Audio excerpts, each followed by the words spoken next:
Baik, sekarang kita lihat beberapa geometri pembuluh darah yang mempengaruhi dari aliran.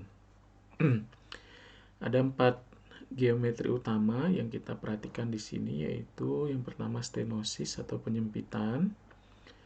Kemudian yang kedua adalah carotid bulb. Nah, ini adalah bentuk gelembung ya pada pembuluh karotid ya, yang bisa memberikan pola aliran yang tertentu. Kemudian bifurkasi atau percabangan dan bend atau belokan ya.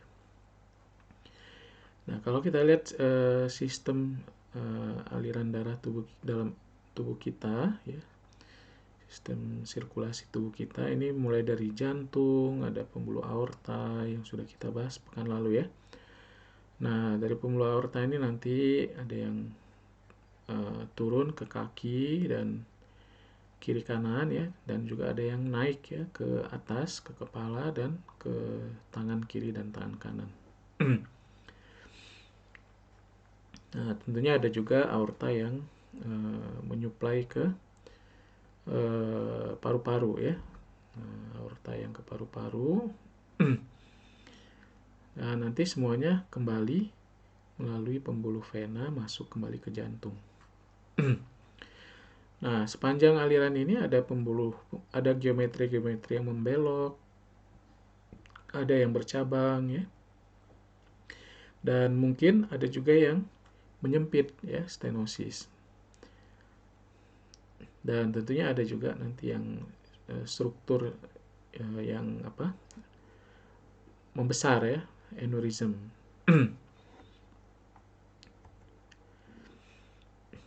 Nah, pada pembuluh yang normal,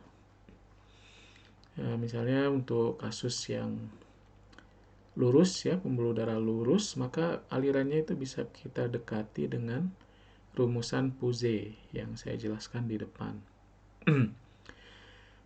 Nah, untuk pembuluh yang berbelok ya, nah di sini terjadi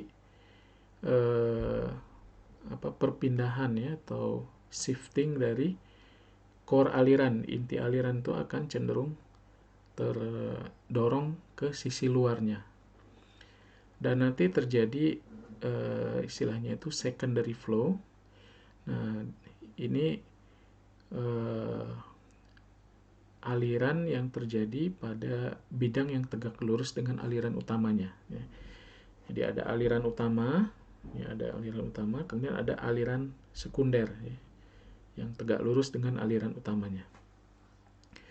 Nah, sehingga si partikel itu tidak mengalir dalam satu garis gitu yang lurus, tapi dia itu seperti berputar gitu ya.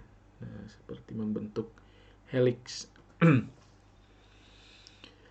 Nah, kemudian pada daerah bifurkasi atau percabangan itu ada daerah impact zone atau daerah tubrukan ya, saat massa darah itu menubruk bagian percabangan ya. Nah, itu bisa menciptakan konsentrasi dari shear stress ya, yang kalau dia terlalu tinggi, kenaikan shear stressnya itu bisa membahayakan.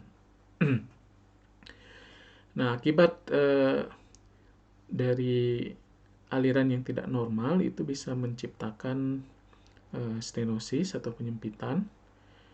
Nah, kalau stenosisnya terlalu besar itu bisa blok ya, atau menghalangi aliran.